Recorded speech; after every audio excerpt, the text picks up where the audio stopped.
जय हिंद। I am doctor Firoz Khan, lecturer of chemistry ASN Genius Institute. आज के इस वीडियो में हम लोग सरफेस केमिस्ट्री यूनिट से एक स्पेसिफिक हेडिंग डिस्कस करेंगे जिसका नाम है property of the solid catalyst. Property of the solid catalyst में हम लोग क्या लिखेंगे ये मैं आपको एक्सप्लेन कर रहा हूं। बेटा, property of solid catalyst, two main property of solid catalyst are as follows according to NCERT book. तो एनसीईआरटी बुक के अकॉर्डिंग आपको मालूम होना चाहिए सॉलिड कैटलिस्ट की टू मेन प्रॉपर्टीज हैं। फर्स्ट है एक्टिविटी ऑफ कैटलिस्ट। फर्स्ट क्या है?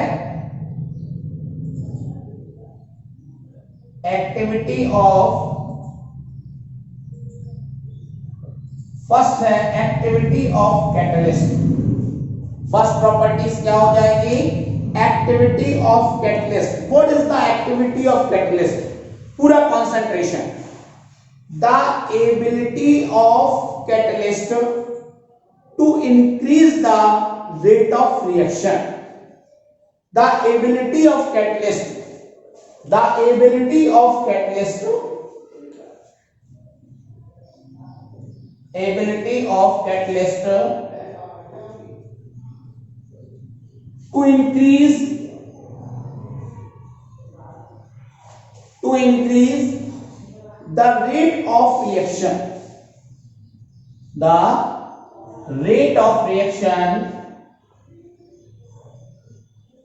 is called reactivity of catalyst.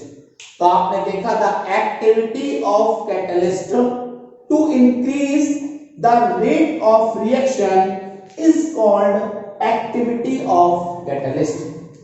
याद रखें कि किसी भी कैटलिस्ट द्वारा रिएक्शन की रेट इंक्रीज करने की एबिलिटी को हम लोग कहते हैं रिएक्टिविटी ऑफ कैटलिस्ट। किसी कैटलिस्ट द्वारा रिएक्शन की रेट को इंक्रीज करने की एबिलिटी को हम लोग कहते हैं रिएक्टिविटी ऑफ कैटलिस्ट, या इसी को आप एक्टिविटी ऑफ कैटलिस्ट भी बोल सकते हैं। तो मैंने बोला था ability of catalyst to increase the rate of reaction is called activity of catalyst. For example, hydrogen and oxygen room temperature पर, कौन सा टेम्परेचर है? Room temperature.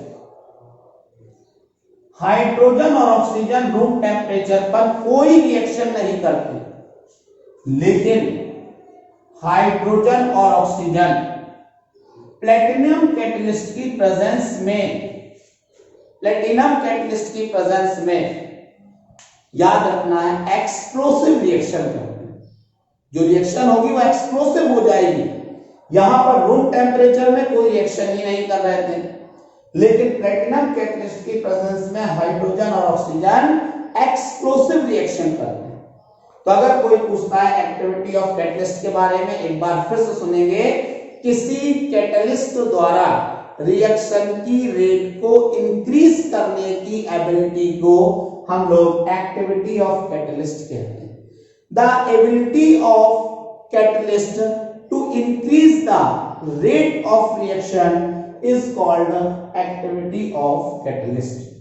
मैंने बताया कि रूम टेम्परेचर पर हाइड्रोजन और ऑक्सीजन कोई रिएक्शन नहीं करते हैं, लेकिन प्लेटिनम की प्रेजेंस में हाइड्रोजन ऑक्सीजन रिएक्शन करके, याद रखना है, वाटर फॉर्म करेंगे और ये रिएक्शन एक एक्सप्लोसिव रिएक्शन है। इसके बाद सेकंड इसकी प्रॉपर्टी आ जाएगी जिसे बोलते हैं हम लोग सिलेक्टिविटी ऑफ कैटलिस्ट। क्या हो जाएगी?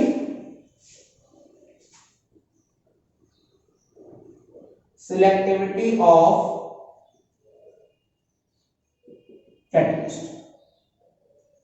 तो what is the selectivity of catalyst?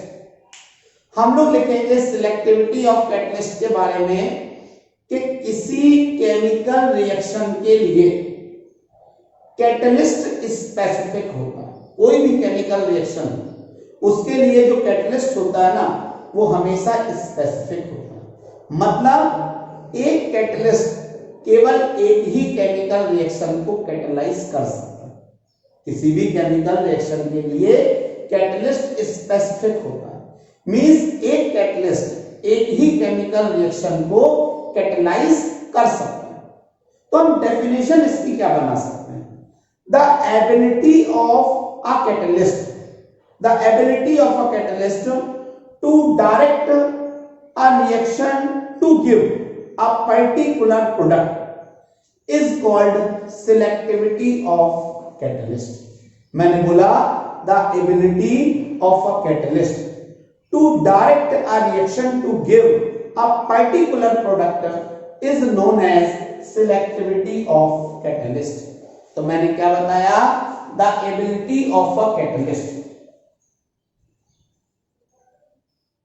ability of a catalyst, the ability of a catalyst to direct a reaction to give to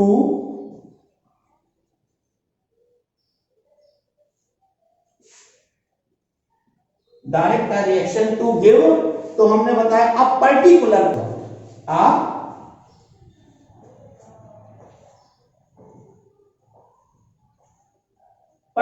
product is called selectivity of catalyst.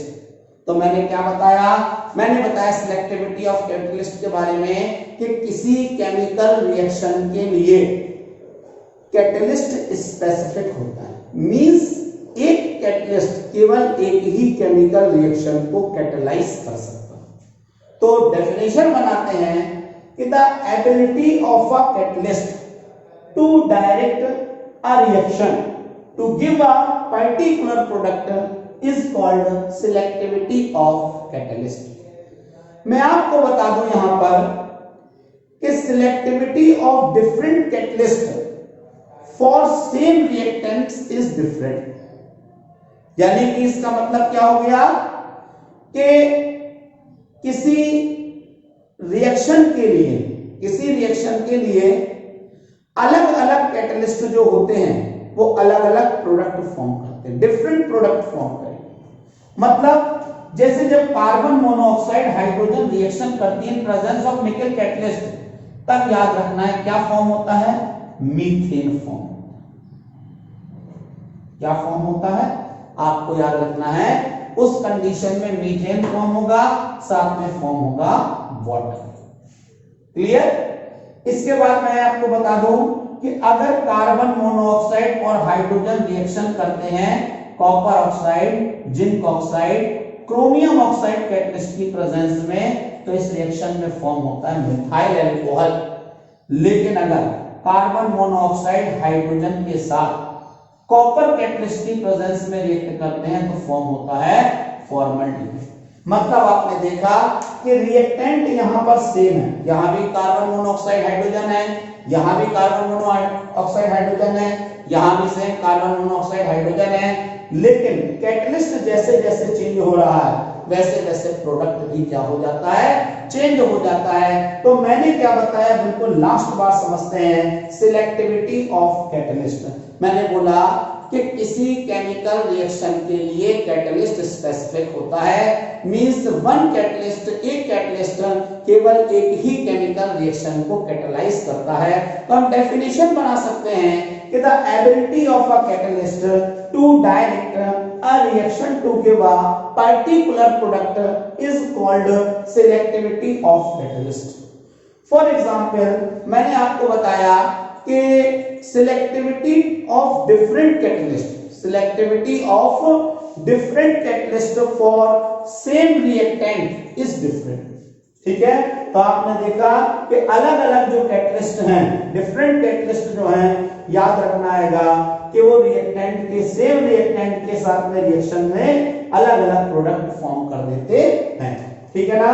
तो ये था selectivity of catalyst. एक बार दोबारा हम property of solid catalyst को हम एक बार फिर से लास्ट बार केवल 30 सेकंड में एक्सप्लेन करते हैं कि property of solid catalyst are as follows. First है एक्टिविटी ऑफ कैटलिस्ट, तो मैंने इसकी डेफिनेशन बताई, the ability of catalyst to increase the rate of reaction is called activity of catalyst. For example, hydrogen and oxygen room temperature पर कोई reaction नहीं करते हैं, but in presence of platinum hydrogen oxygen explosive reaction करते हैं, explosive reaction. And second है selectivity of catalyst. मैंने बताया कि the ability of a catalyst to direct a reaction to give a particular product is called selectivity of catalyst. For example, आपको मालूम है different catalyst आपने देखा सेम रिएक्टेंट के साथ रिएक्शन में डिफरेंट प्रोडक्ट फॉर्म करते हैं. यहां सब जगह कार्बन मोनोऑक्साइड हाइड्रोजन देखिए रिएक्ट कर रहे हैं, लेकिन अगर कैटलिस्ट चेंज हो रहे हैं तो देखिए प्रोडक्ट भी चेंज हो रहे हैं. इससे पता चलता है कि जो कैटलिस्ट होते हैं वो हर रिएक्शन के लिए स्पेसिफिक होते हैं, यानी एक कैटलिस्ट केवल एक ही रिएक्शन को कैटलाइज कर सकता.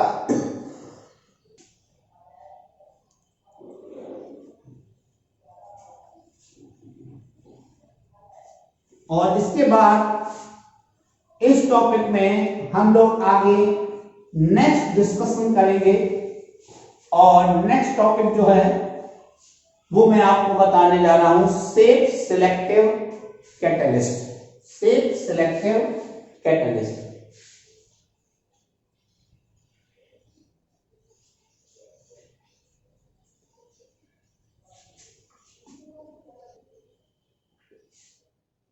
Safe selective catalyst. तो हम लोग सेफ सिलेक्टिव कैटलिस्ट के बारे में क्या लिखेंगे?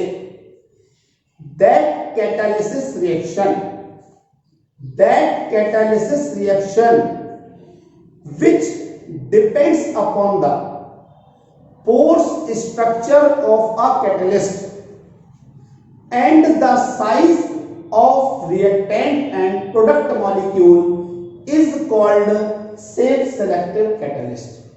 मैंने बोला that catalysis reaction which depends upon the pore structure of the catalyst and size of the reactant and product is called safe selective catalyst. तो मैंने क्या बताया? The catalysis reaction which depends upon the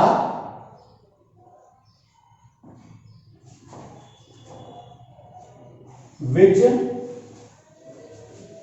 depends upon the catalysis reaction which depends upon the pore structure of a catalyst. The pore structure of catalyst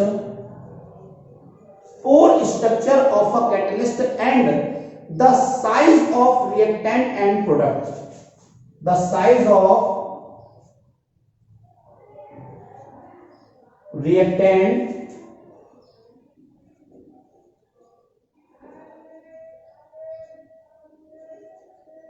product. Size of reactant and product molecule is called safe selective catalyst. तो आपने देखा कि the catalysis reaction which depends upon the pore structure of catalyst and the size of reactant and product molecules is called safe selective catalyst. आपको याद रखना है कि zeolite सबसे इंपॉर्टेंट सेफ सिलेक्टिव कैटलिस्ट होता है. जो जियोलाइट है वो सबसे इंपॉर्टेंट सेफ सिलेक्टिव कैटलिस्ट होता है. जो जियोलाइट है इसकी स्ट्रक्चर बीहाइव की तरह होती है. जैसे बीहाइव होगा ना, बीहाइव की तरह इसकी स्ट्रक्चर होती है. और आपको याद रखना है यहां पर कि जो जियोलाइट है ये अलग अलग तरीके के होते हैं, डिफरेंट होते हैं. जैसे जो सोडियम जियोलाइट होता है इसका यूज होता है हार्ड वाटर को सॉफ्ट करने में. सोडियम जियोलाइट का यूज है हार्ड वाटर को सॉफ्ट करने में. और एक जियोलाइट है ZSM5. ZSM5 का यूज होता है पेट्रोलियम इंडस्ट्रीज. जो ZSM5 जियोलाइट है इसका यूज होता है पेट्रोलियम इंडस्ट्रीज में। तो आपको याद रखना हैगा कि सेल्फ सिलेक्टेड कैटलिस्ट क्या होता है। तो the catalysis reaction which depends upon the core structure of catalyst and the size of reactant and product molecule is called self-selected catalyst. Zeolite is an important example of the self-selected catalyst. Its structure as like of beehive. Zeolite की जो structure है वो beehive की तरह है। And इसका use क्या होता है? Sodium zeolite used for softening of water. तो जो सोडियम जियोलाइट है इसका यूज किया जाता है हार्ड वाटर को सॉफ्ट करने। इसके अलावा एक जियोलाइट बहुत फेमस है ZSM-5। ZSM-5 का यूज किया जाता है पेट्रोलियम इंडस्ट्रीज में। तो आपको क्लियर हो गया होगा। तो अगर कोई भी पूछता है what is the self selected catalyst, then हम लोग क्या आंसर देंगे इसका? The catalysis reaction which depends upon the core structure of the catalyst and the size of reactant and product molecules is known as is called self selected catalyst. Friends, आपको हमारा आज का ये वीडियो कैसा लगा? सबसे पहले कमेंट बॉक्स में आकर हमें जरूर बताएं। इस वीडियो को लाइक करें। अगर आपने अब तक इस चैनल को सब्सक्राइब नहीं करा है तो तुरंत सब्सक्राइब करें और वीडियो को ज्यादा से ज्यादा स्टूडेंट्स तक शेयर करें। अगर आपकी कोई भी क्वेरीज हो तो स्क्रीन पर फ्लैश हो रहे नंबर्स पर आप हमें व्हाट्सएप मैसेज करके अपनी क्वेरीज क्लियर कर सकते हैं। और मेरा आपसे एक निवेदन भी है कि आप लोग इस वीडियो को देखते समय इसे हॉरिजॉन्टल पोजीशन में मोबाइल को रख के देखें और साइलेंट रूम में बैठकर इसको देखेंगे तो आपको बहुत अच्छा क्लियर होगा। आपको ऐसा लगेगा कि जैसे आप लाइव क्लास में पढ़ रहे हैं। और ये जितने भी वीडियो मैं आपको बता रहा हूं, ये सारे एनसीईआरटी सिलेबस के अकॉर्डिंग। तो ये भी आपको एक बहुत यूजफुल आपको मिलेगा कि यहां पर एनसीईआरटी सिलेबस के अकॉर्डिंग हर वीडियो बनाया जा रहा है। जय हिंद, जय भारत।